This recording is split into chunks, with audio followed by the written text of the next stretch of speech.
Yo YouTube, what's up? I'm Tim. This is the kashkellyandac Sports Report, and it's happened, guys. And I mean, I saw this happening all along because I've looked at this case the entire year last year, and the owners are being greedy, and more greedy. NFL is going on strike, and this isn't just gonna be a matter of them just sitting down in the middle of summer saying, "Geez, we missed training camp, we missed free agency. Let's get something done." Because the owners aren't willing to do that. And then there's this thing, well, the players won't budge either. The players shouldn't budge if you look at what the players are asked to budge on. They shouldn't. And I'm not sure they will. First of all, this whole thing with people saying, well, it's such a tough economy, $9 billion, why can't they figure it out? You know, I don't think that's something for a normal person to talk about because you don't have a concept of $9 billion. So, I mean, all these people saying, well, why can't they figure it out? They can't, okay? It's not like dealing with normal money. They can't figure it out. Let's get through that. But, I mean, this is why I'm 100% for the players, and quite frankly, I'm willing to see a strike next season if the players prove to these owners, you know, we're not just going to give in to you. I don't want to see a strike, but I could see it happening. Now, I think 18 games is where you got to draw the line first off, and the biggest thing to me is Morris Smith has come out and said, we are not giving you 18 games. End of story. So I mean I think he's right. I mean the owners want to sit here and say, well, we care about the players' health. No, you don't. You know, and then they want to take wages from the players for the 16-game salary they're already making, and then they want to basically make them play for free for 2 more games.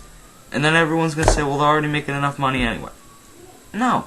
So are the owners. I mean, normal person has no concept of this money, so we just kind of have to stay out of that part of it.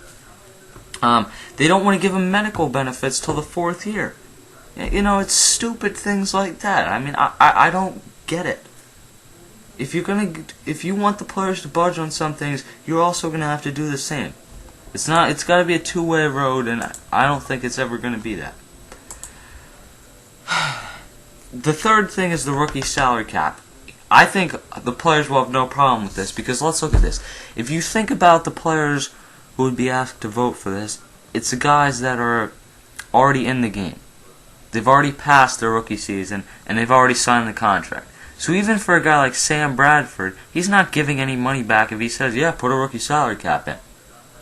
And I mean, older veteran players have been calling for this for a year. So they might be screwing the rookies for next year, but they don't care. All they know is if that's part of what they have to do to get paid next season, they're going to do it. I mean, there's no question there. So I don't think that's going to be a holdup. That may be the ultimate thing that if the players say, if we're going to do this, you're going to have to compromise on us somewhere else. You know, that might be the final thing there. The thing I am disgusted about is there's this thing starting with me that I kind of see Jerry Jones trying to be the leader of these owners. This is the same guy that fired Jimmy Johnson after he won him Super Bowls. He also fired Tom Landry, too, when he took over from the team. And he thinks Tony Romo is a good quarterback. Is this really the guy you want leading? Because I don't think it is. I mean, to me, I don't understand how people can just sit here and say, well, the players are being so greedy, or I don't have a side for this. You gotta be on the player's side for this. If you break down this case, which I don't think many people have done yet, but it's gone on strike now, so more people are going to begin to, and tons of people are going to be doing it in the summer when they're realizing, man, where's football? I mean, I want to go to my training camp and watch the team play. Well, that's not possible because they're on strike.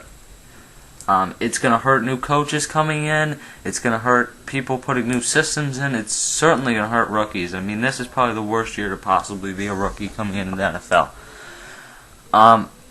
You know, a lot of things are up in the air right now, but I think the players are giving... I mean, the players didn't want to opt out of this in the first place. So there's part number one. The second part for me is the players are willing to maybe compromise on a few things, and the owners aren't. You know, there's got to be a line there, and if you want some things, you're going to have to compromise too. That's how the world works. The owners think, well, we got billions, they got millions. That's what I've heard the whole time. They got to crack. They really don't. Are some players going to crack? Yeah, probably. But if you think for 1 second you're going to bring in replacement players and that type of thing is going to work out, you're on crack. Because that's not going to happen. Okay, this isn't 1987. That's not going to fly. No one's going to watch it. It's not going to be interesting if they do watch it. I'm not going to cover it. So there will be a major loss in money for these owners. And they're going to sit there and say, well, we're still making money and the players aren't. But it's stupid to me what the owners are doing right now. I mean, that's the bottom line. I want you guys to leave your thoughts on this. After hearing this case, are you maybe changed a little bit more towards the player side from the middle? Or, I don't know why anyone would possibly be on the owner's side, but if you were, are you on closer to the middle or on the player side now? I'm Tim. I'll see you guys later.